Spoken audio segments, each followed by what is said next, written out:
Praise the Lord, and welcome to I Have Podcast. I have a testimony, hosted by me, revmnajera. The podcast is shares and goes over testimonies from the people of God.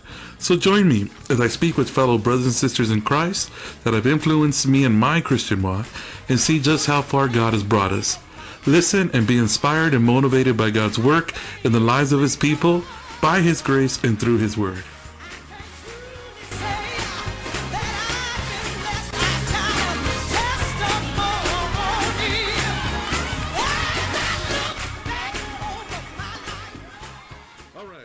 It's February 24th. Sorry, that was a little bit loud.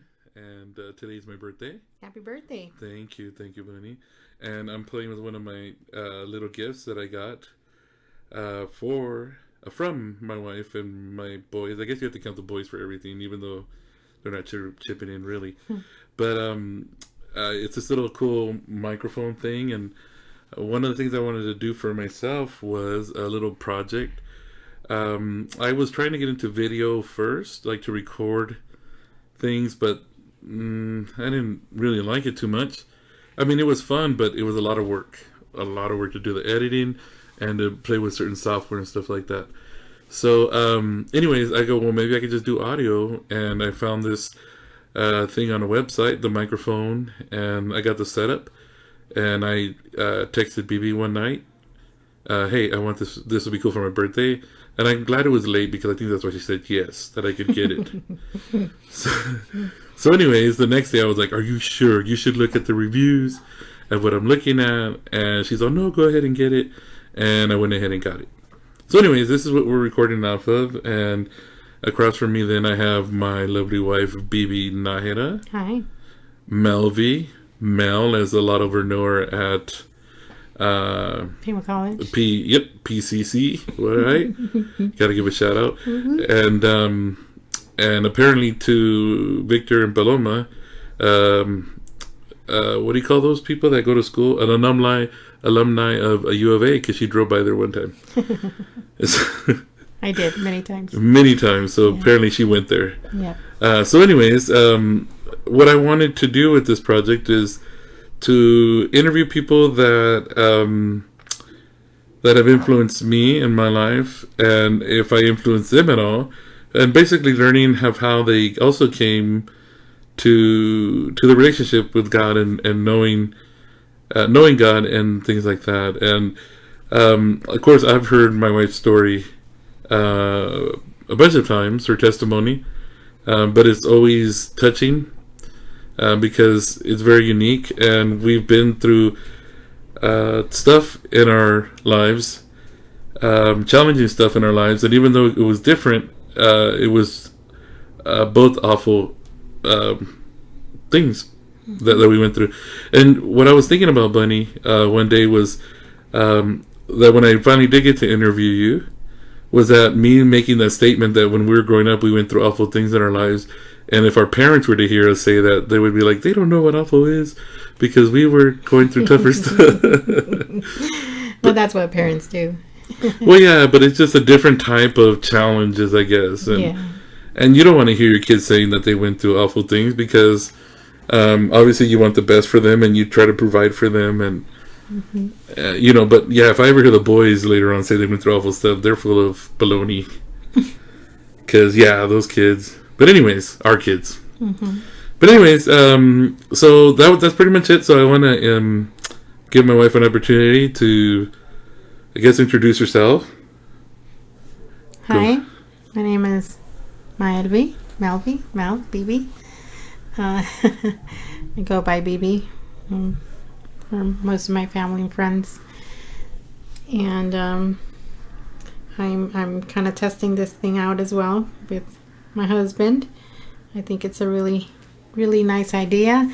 I think that it'll be a great blessing, especially if we use it for the church and church purposes. And I have my own view and my own idea of what we can use this for. And obviously my husband has a different idea, but I think we can both work together and make it a big blessing for the church.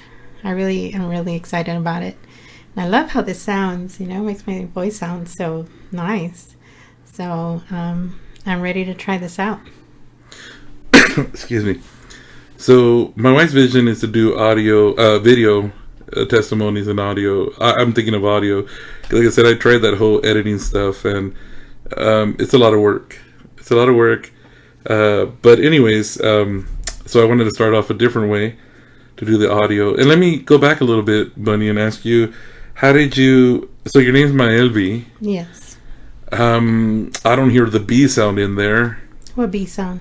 In Bibi. How did they get Bibi out of Maelvi?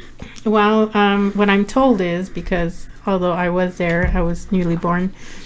My brother, when I was just born, he was 2 years old, and the name of Maelvi was a little hard for him to pronounce, for a 2-year-old, of course. And so I think he would attempt to say Maelvi, but he would say Bibi, and then Bibi just stuck. And I've been with Bibi for my whole life, and it's actually I have him to thank for, because it makes it a little bit easier when you go to restaurants and you give your name to when they ask you for the name of the party, and you don't want to give Maelvi and have to spell out your whole name. It was pretty tough during high school and middle school years when teachers would ask you your name and you'd have to repeat it 5 times before they got it right.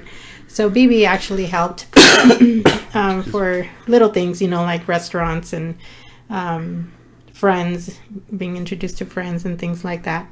And now at work, everybody knows me as Bibi, and people call and ask for Maelvi, and they're like, I don't know who you're talking about. So it's actually a good thing. But yeah, that's how I got it. My oldest brother, Ishmael, he gave me my name, my nickname. Right, that's a funny story. I was thinking about something that you mentioned, but I forgot what I was going to comment on. So anyways, we'll go ahead and move on. So that's how you got your name, Bibi. Mm-hmm. Oh, I remember what I was going to mention.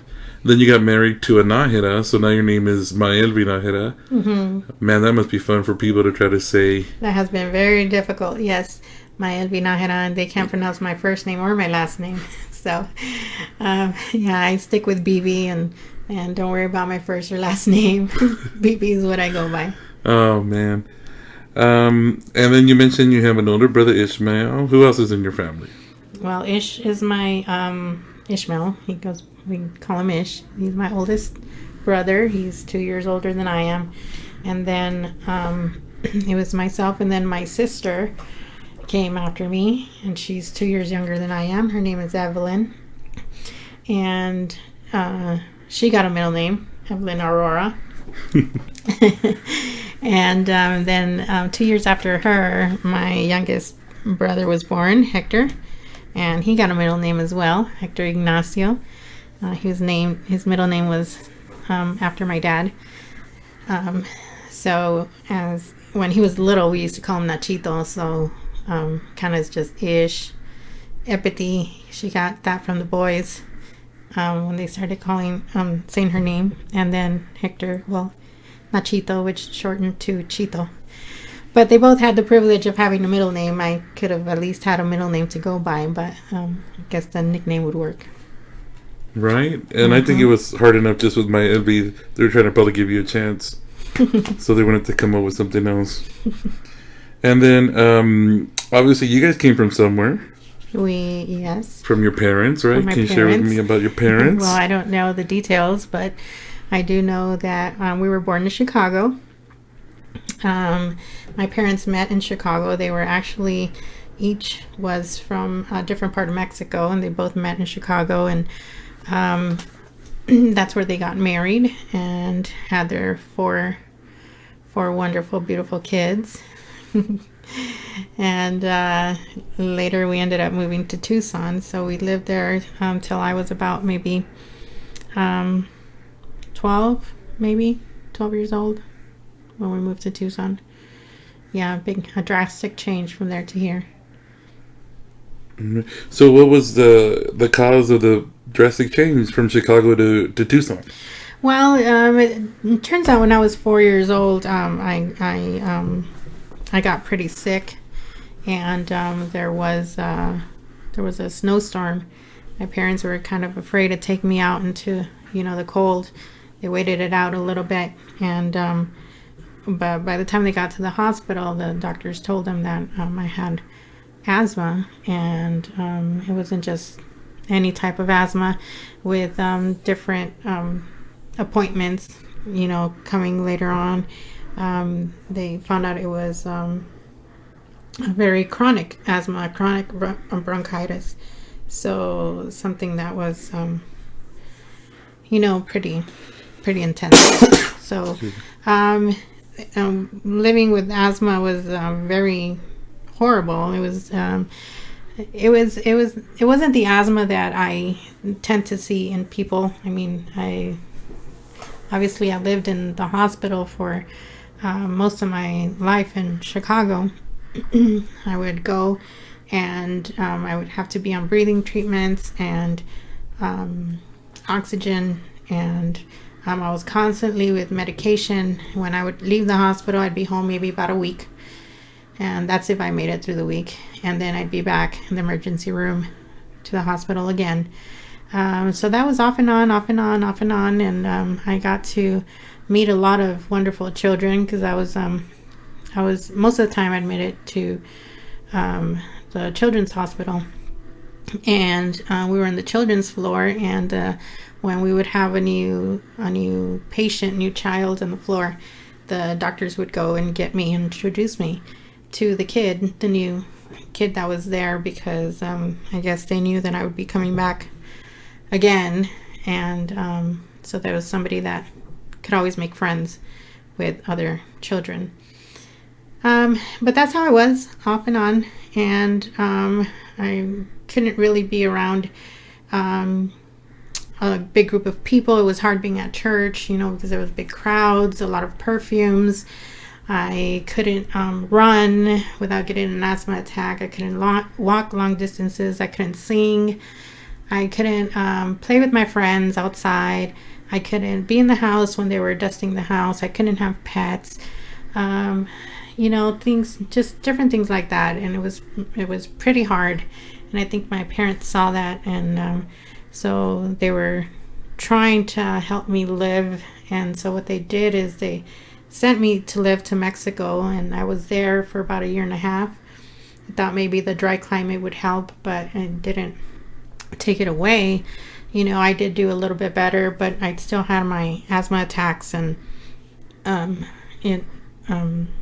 still going to the hospital. And so eventually my parents decided, since Mexico was a little bit better for me, we'd move to Tucson, which was kind of a similar climate. So it was a big climate change from Chicago to Tucson, but that's the reason really why we moved, was because of me. Wow. And when you were here in Tucson, you mentioned the climate in Mexico helped out a little bit, and it was probably the same. You mentioned about the same. Did your asthma go away, or did it just calm down? Or it didn't go away. It calmed down quite a bit, Mm-hmm. but I still had asthma. I still had to go to hospital. I still had to carry my inhaler around, and Mm-hmm. the amount of medicines decreased in a big chunk. But it decreased, but it wasn't gone. It was still there. I would still get asthma attacks and things like that. Mm-hmm.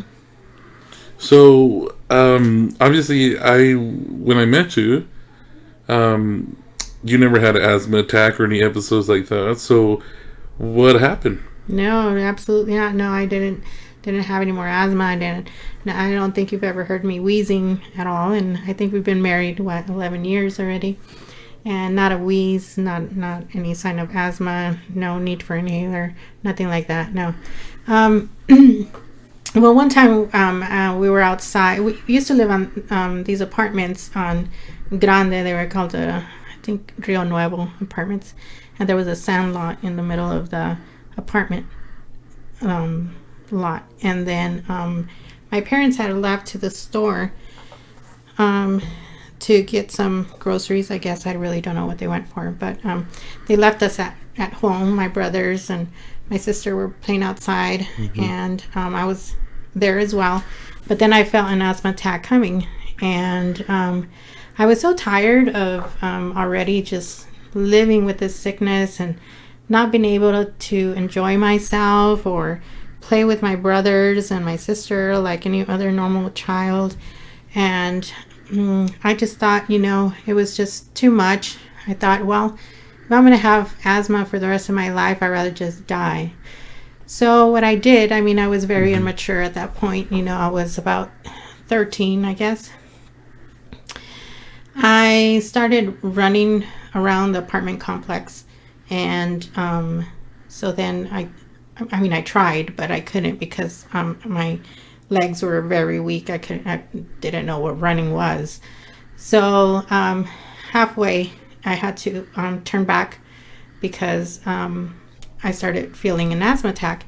And so I was, walking back to the house, to the apartment, and I walked into the apartment, and I remember having the inhaler in my hand. I always carry that thing with me. And so I was too upset. I was too angry. I thought I'm still going to kill myself. I'm not going to, I don't want to live like this for the rest of my life. So I locked myself in my parents' room, but not until I had thrown the inhaler out the door, and I was in there. And I remember that it was getting pretty bad. I couldn't breathe. I was trying to pull the skin from my throat with my own fingers to try to get some air into there, and I couldn't. I remember being laying on the floor, seeing spots all over the place. I knew it was kind of time, it was close to being over, or at least fainting or something. I don't know. I couldn't feel any oxygen coming into my body, and I think it was at that point when I thought, what am I doing? Who am I to say what should happen with my life? And and although I was so bitter and angry with God at that time, I didn't quite believe there was a God. I guess I did, but I just didn't want to believe that there was one because of so many things that had happened. The asthma was just,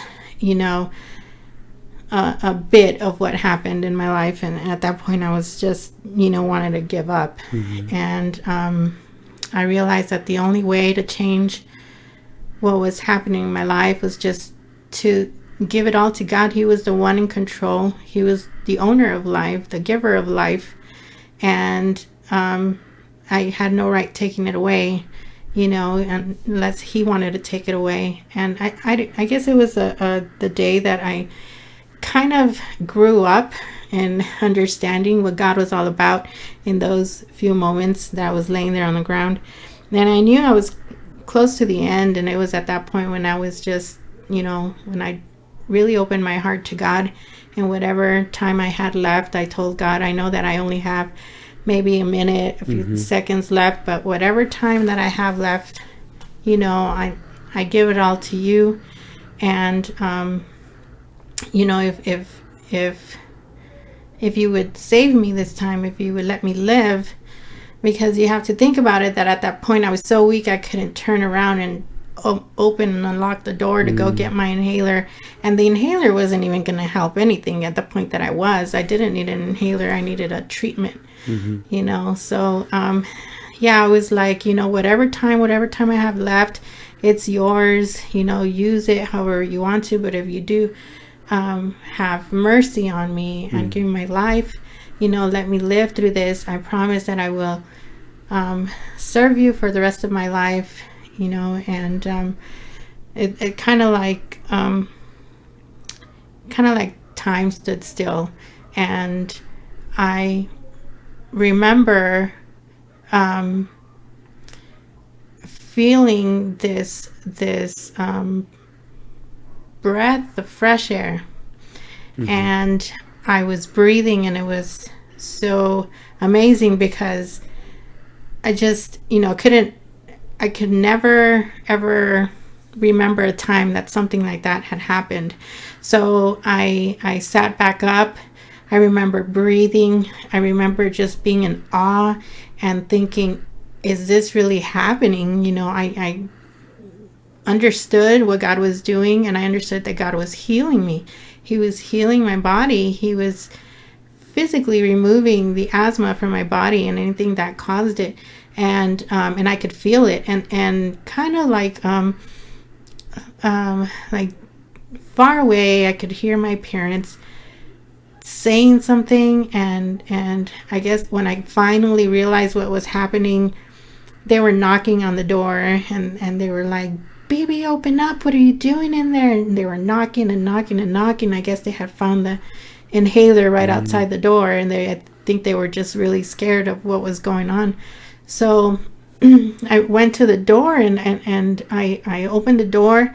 My mom came in with the inhaler, and, you know, she practically shoved it in my mouth, and, you know, sprayed some inhaler, and said, and I told her, well, I don't need that anymore, Mom. You know, God is healing me. God just healed me. And then she was like, yeah, I know. And she, you know, put some more inhaler in my mouth, you know. I don't think she really understood what I was saying. But that was the last time that I used that inhaler. From that moment on, there was no wheezing. There was no asthma attacks. I could run, you know, my legs started to get stronger and stronger, and I could run, and I could dance, and I could sing, and I can shout.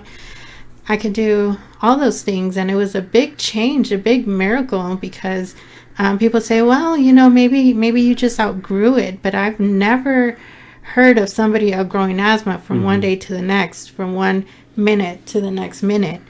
You know, it's that doesn't happen, you know, and when there are no other times that you get even a wheezing or asthma attack, you know, that to me, that was healing from God. And I felt that day that was God's healing in my life. And from that day, I appreciate, I love God, not for healing me, but because I understood who He is. I understood who God is in my life, and just someone with such love and such compassion, such mercy. You know, I just, you know, was more than willing to give my life to Him, and it was more of a love that developed for God. And I've been serving God ever since, and I haven't had any asthma since. And I mean, you're one of the witnesses that I've never even had a wheezing. Wow, that's amazing. It's an amazing story. Like I said, every time, even though I've been privileged to hear it, the testimony, more than once, it's powerful. It's powerful to know that the stuff that you've been through, the stuff that I went through, and how God had it designed, that even though we went through the struggles and the awful things, and I'm kind of not getting into a lot of detail about it, but you know what we've been through, and we shared it with each other, and maybe one day we'll kind of go more into detail, but just to know that, you know, we could always ask, well, if there was a God, then why even go through any of it at all? But the one thing that I've always understood about it is that that God does have a plan, and it's not a cliche thing that people say all the time, or to make me forget about the things, because those type of things that you've gone through, those type of things that I've gone through as a kid or a young person, you just can't forget those things. You need to be healed from those things, emotionally and physically. And sometimes there is some residue that stays there. But God is a faithful God, and God is a God of completion, and He'll restore you. He'll restore you completely. So the things that I've been through and the things that I've heard that you've been through, it doesn't make me angry to think, you know, go back and revisit those things, because I just realize how far God has brought me from. And I believe that, and I believe that with all my heart. Again, not to make myself just feel better about the situations, because that would be insane. You could only play with your mind so much. like about this God thing, and God takes care of it and this and that. If there's no foundation, if there's no relationship behind it, there's no way that your heart and your mind can keep it sustained for long periods of time. So, like I said, when I hear this, it's really powerful to me, because to know that God helped us, or God placed the design or the idea that we were going to get together, and that we were going to be together, and we're going to get married and start a family, and all this awesome stuff that we're going through. And again, with challenges, yes, with struggles, yes, but when you just think about how far God has brought us from, it doesn't seem as bad, So thank you very much for sharing that with us, with myself again.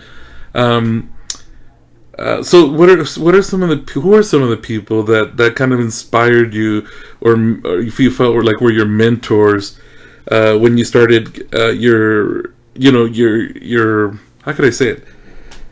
Your relationship with God, not really started, but when you started recognizing what a relationship with God could be, who were some of those people that influenced you in your life? Well, there are many, but one of the persons that influenced me was my dad, because of the way I would see how he had such of a love for the Word of God, and I never saw him go through an experience like I did with a healing, but yet his dedication and his focus was always on God. First thing in the morning, first thing he would do would read his Bible and study some books and write his notes, and that was him first thing in the morning. And that was a big influence, because a lot of times he would I would wake up in the morning and he'd call me, "Come sit down, look at what I learned, or look what I found." And so I just that's a memory that I keep forever, that I'm gonna keep forever, is of how he loved to share that, what he learned with me. And not just that, but he was a big soul winner. He got so many souls to come to church and give their life to God, and he gave so many Bible studies, and that was a big inspiration to me. I accompanied him to a lot of Bible studies that he gave, and it was really nice seeing him do that. So and really that's the Great Commission, to go and preach the gospel into the world, and that's exactly what my dad did, and that's one of the persons that influenced me. Another person, I know sounds I guess cliche, my mom and my dad, but my mom was also an influence to me. She went through something as well, and her healing, she went through a healing that was so powerful as well, and I'm pretty sure she can tell her story as well. But a miraculous thing that happened, and so just sharing stories with her, and hearing about my grandparents and their way of how they came to the giving their life to God. That was a big, even though I've never met my grandparents, they are, I guess, one of the biggest influences, because they were able to leave everything they knew to follow Christ, and that was pretty big. And just to go back a little bit, those of you that knew Brother Nacho, my father-in-law, and those of you who don't know, he passed away last year, March 16th. In March 16th, from an aneurysm, and yeah, what I got to see from my father-in-law the first years living there, when we moved to Tucson, living there with him, exactly what my wife said. He was still the same, getting up in the morning, reading, having his coffee in the morning, and he was such a people person. And one of the things that I remember that they would say at his, they were staying at his funeral, and I understood the context, or the appreciation and the love for the work that your dad was doing, was that he did it without a title.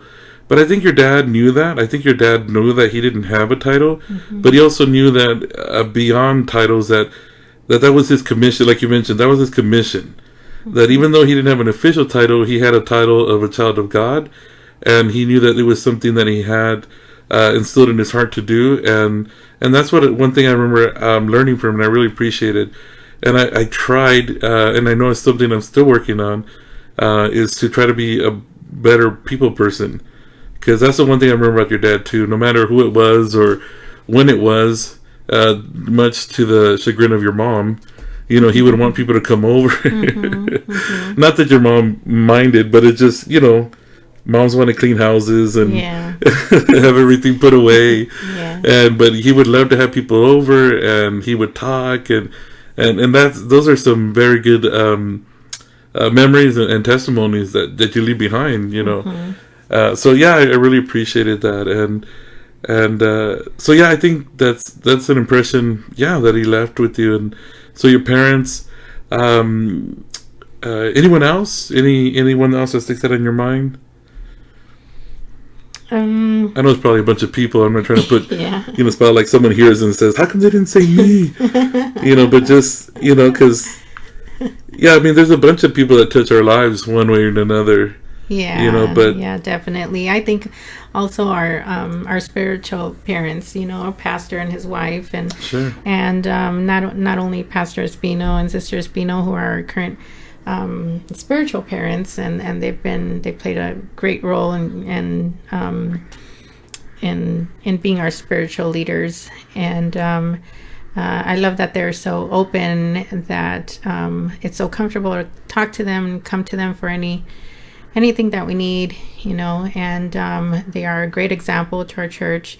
And but like I said, not only them, but they, you know, when we were living in Blythe as well, you know, Brother Alvin and his wife, and those are the two most recent. And then before that, it was Brother Joe and Pastor Salcido. Yes, Pastor Salcido and his wife, and what a awesome example that they were. You know, they were the first pastors that I was attached to, was Brother Salcido and his wife, and I know they're with the Lord now, but they left a great legacy here in First Church of Tucson, and so I think of them all the time, and I'm so proud to still be there at that church where, you know, where they pastored, and now Brother Espino and his wife, and, you know, his family. So they're definitely some great role models. Yeah, definitely. And one of the things that I'm excuse me, that I'm trying to make sure that I'm doing it, like I said, in this project, is to get people, you know, what influenced them, their kind of their testimony, but also how they influenced me in my spiritual walk. And obviously with having you as my wife, that's a big influence, because you're with me every day, which I appreciate, and day and night. And one of the things a lot of things that influenced me about you is it's just that willingness to want to serve, and your sincerity in everything, and your feeling for right in the things of God, and just your faithfulness, and the example that you leave every day for myself and to my boys, to the boys, you know. And I see that, and you know, anyone that's married would always say, well, I have the best wife, you know, because it sounds nice to say, but really, guys, really, I got the best wife, and I know it's because it's the one that God had chosen for me. And I'm appreciative to God that I was patient, and that He was working with me, and knowing that if I were just to seek His kingdom and all His righteousness, like in what it states in Matthew, that everything else is going to be added on to me. So I'm glad that I gave God the opportunity to help me mature and to grow, and to be able to find that wife, which the Bible says, "He that findeth a wife findeth a good thing." And I've always felt that way. Every time our anniversary comes around, I don't know how this sounds. To me, it sounds like a compliment, but to some people, they make it sound like, "Oh my goodness, how do you say that?" But every time another year goes by, I'm thinking, man, it's already been 11 years, 12 years. It doesn't feel like that at all. what I mean, it just feels like it's from one day to the next. It doesn't feel like it's been 12 years. Like, oh my goodness, 12 years. You know, if anything, I know you should probably feel like that. Like, oh my goodness, 12 years. But yeah, you really you really play a big part in my spiritual life, and I know that you want to see me do the best that I can. I know you want to see the boys do the best that you can, and that's awesome. That's awesome because it's not a selfish attitude that you have, and I really appreciate that. I'm going to put you in the spot because I know we don't have a Bible in here or anything, but I know you probably have one in mind. But what's your favorite Bible verse, and what does it mean to you? I have two. Oh, okay. Well, So no I have spot. a lot of them. Not putting you on spots. Go ahead. My one of my favorite Bible verses is Psalms 91. It says, "He who dwells in the secret place of the Most High shall abide under the shadow of the Almighty." And I love that verse because of everything. And I even composed a song with that verse as the chorus, and that's one of my favorite verses. The other one is Romans 8:28. All things work together for good for them who love the Lord and are called according to His purpose. Because I've seen the hand of God in everything that I do, and I know that everything works together for good.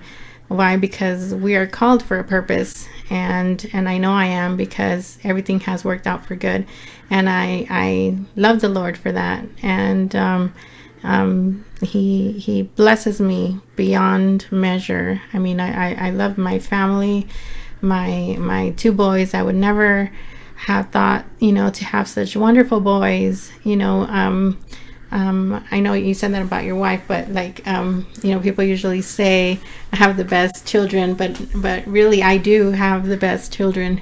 And so now my purpose and my goal is to instruct them and them to become leaders, but leaders in righteousness, and according to the Word of God. And I try to teach them every day, even if it's a little something, that something that would make them honorable men in the walk of the Lord. So that's awesome. That's really, really awesome. And I think that's what the spirit I intended to say, and especially the comment you made about the boys, is that having the best, meaning that we know it's from God. Mm-hmm. And we know that for me to say, our marriage isn't perfect because we have misunderstandings, but to me that makes it sound like, oh, they do fight or they do this. It's like, I don't know, I've never remember fighting with you, or yelling or anything like that. I mean, I'm a pretty loud guy, but what I mean is that it's just you're the best. Where it's not that we're perfect, but that we fit each other really well. Mm-hmm. And I think the same thing with the boys. The boys are going to make mistakes. I mean, they make mistakes. They're going to make mistakes. But I do think we have the best boys because God gave us these two boys, and just what you said right now was awesome. And yeah, we want to lead them. I tell Andrew and Jared, I want you guys to take the information, to take the teachings, to take the Bible verses that we give you guys, build upon that, because we're not going to be with you guys all the time, and you have to make those tough decisions when you get older. And it's not that you're going to let us down. It's not that you're going to let anyone, but you're going to let yourself down. And so be honest to yourself. Be the best that you can be, that when people see you, they're not like, oh, here comes these guys. Just someone that people want to be around, because it's such a favor, of God on you guys, that people are going to want to confide in and just want to be with you guys. Mm-hmm. But one of the things I want to share is one of my favorite verses. And it's so simple, but if you read the context, if you read into it, the whole Word of God is like that, but Psalms 23 has really meant a lot to me, because, you read this and it says, like, the Lord is my shepherd, I shall not want, and He maketh me to lie down in green pasture. You just read all the way from verse 1 through 6, and it just talks about how God is just for us, and God is with us, and how He leads us, how He restores us, because He knows the pain and the suffering that we go through. As a matter of fact, I heard a really awesome preaching earlier today on the TV, and it was talking about how God loved us so much that we were His creation, that His purpose was to abide with us. And because there was separation from us, that he stepped from eternity into time. And I was like, oh, that's awesome. You know, you could just feel that he stepped from eternity into time, and he robed himself in flesh. And the reason behind that was because he wanted to know what you and I go through. He wanted to know that when we're crying and we're saying that, you know, we have pain, he wants to know what that felt like. He wanted to know, you know, the things that you and I go through, because as God, nothing touches him. In a sense, where pain, suffering, because he doesn't go through those things, right. illnesses. So how you know, he wants to know when we say, "Hey, Lord, I'm sick," and most of the times when he was ministering in the flesh as Jesus, I mean, that's all he was around. So he understood it. He was around it. So, anyways, just kind of reading that, and I mean, hearing that today, and then reading this, and that God comforts us, and even though we're going through what we're going through, we should feel no evil, and that he prepares a table before the prince of our enemies, and that our cup runneth over. So that means that the blessings were always going to come, and no matter when we can say, Lord, no matter if you give me nothing else, I'm satisfied. God is still not satisfied with us, and he'll continue to give us and give us and give us, such as is in his will. And then I love the last verse, like all of it, like I mentioned, but surely goodness and mercy shall follow me all the days of my life, and I will dwell in the house of the Lord forever. So anyways, I just wanted to share this with you today. I appreciate your time, Bunny. Thank you. And you hear me say Bunny because that's my cariño name, or whatever you want to call it. She's my little bunny. And then anyways, I appreciate your time. Thank you all for those that are listening. And that's it. We're going to get better at doing this. And keep a lookout or an ear out for the next one that comes up. All right. Thank you very much. God bless you guys.